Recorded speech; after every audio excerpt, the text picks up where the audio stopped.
तोहरा देसे हरदियो ना होला दरदिया होला ए राजा जी। कही सुनी हम सस के बोलवनी सासू न देवता जगावेली। चुंदरी करने सासू मुआ फुलवली सासू न देवता जगावेली।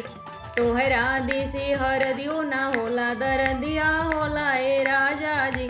कही सुनी हम गोतिन के बोलवनी गोतिन न मेवा बनावेली। कंगन करने गोतिन मुआ फुलवली गोतिन न मेवा बनावेली। तोहरा देसे हरदियो ना होला दरदिया होला ए राजा जी।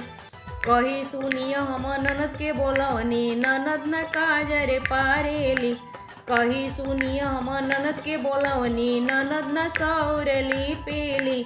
चयन करने ननद मुआ फुलवली ननद न आखर चेली। चयन करने ननद मुआ फुलवली ननद न सौरली पेली।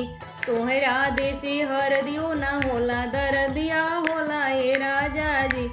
तोहरा देसी हरदियो ना होला दरदिया होला ए राजा जी।